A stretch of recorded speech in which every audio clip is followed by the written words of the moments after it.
Welcome to another vlog style video where once again I'm doing ironing. My partner has suggested that I make it a bit more obvious that I am doing the ironing because you can't quite see. I can promise you I am doing the ironing, but I don't know, I'd have to jiggle about with the camera a bit more. I don't know if you need to see what I'm ironing, if that's an important part of this video. So a big part of how I connect with the world is earth-based. I still deliberate whether to call myself a herbalist or not because I'm not a medical or clinical herbalist, but I have studied herbs for many years and taken many courses. They just haven't been clinically, like clinical hours, and then they're not fully medically herbalist accredited. So I guess you could say I'm a folk herbalist. And yeah, it's always been a really important part of my life, connection to the earth, particularly plants in my case. And I'm finding the more and more the world is kind of going crazier and crazier, the more and more important it is for me to return to that earth connection, which I guess can sound really simple and really complicated at the same time. But to me, it's not really complicated. I guess I could list the ways that I personally connect to the earth, and that might be a bit of a guide for somebody, but you can kind of insert your own techniques, make a list of your own stuff. For me, I spend a lot of time, I'm lucky enough to have a garden where I can grow a lot of herbs. So I spend a lot of time gardening, growing herbs, vegetables, really cultivating a mindful connection as well. So, for example, when I'm harvesting herbs or whatever, I will do that with intention. I try not to sort of go up to herbs and, just grab a load, everything that's there and not even think about what I'm doing.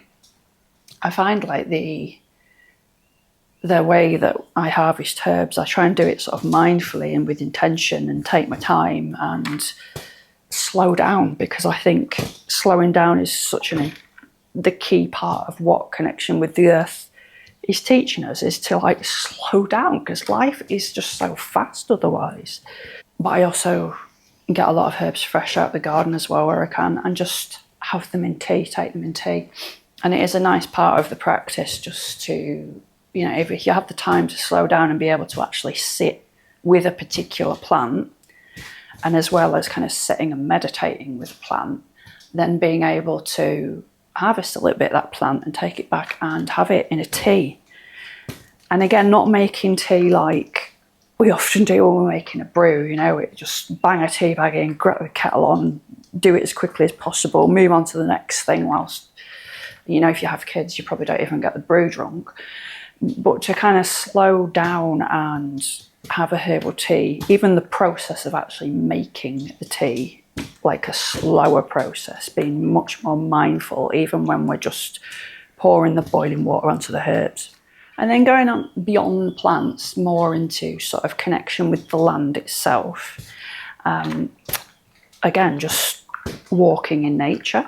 But we have the howgirls where I live, and going up into the fells for me has it's a very ethereal quality, It's like being in a different place. It's a different energy to it than it has further down. So particularly when I'm feeling a bit sort of cracked open emotionally, or vulnerable or wounded, or just the whole world's just getting on top of me, I find it very healing to kind of go out into these places if you've got access to them and just walk, basically. Sometimes with music, but sometimes without, just silence. The sound of yourself and your breathing and walking can be quite healing.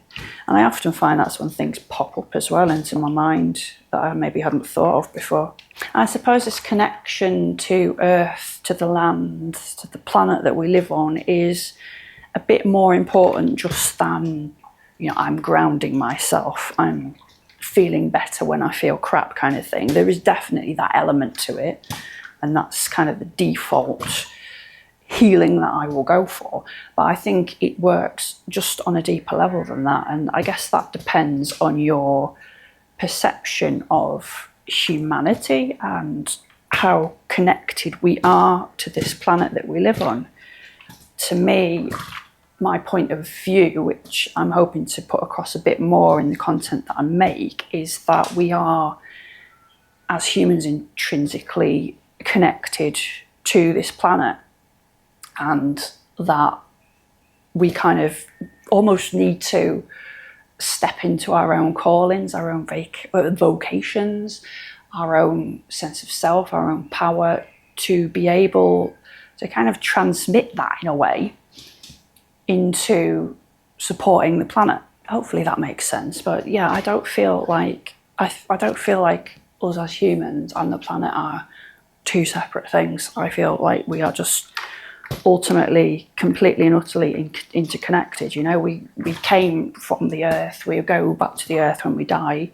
Yeah, to me, any way we can really cultivate that connection, get that reconnection going again is really important on so many levels, not just for healing, but also for those of us who feel like we have a calling here and to step into that calling.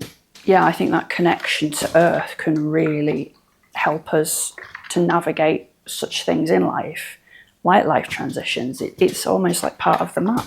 So yeah, let me know in the comments, you know, how do you connect to the earth? Do you have like a practice, a devotional practice that you do to connect in with the earth? Or is that something that, you know, maybe you think, oh, I don't really have much of a practice, I go walking every so often. Maybe there's ways I could deepen that.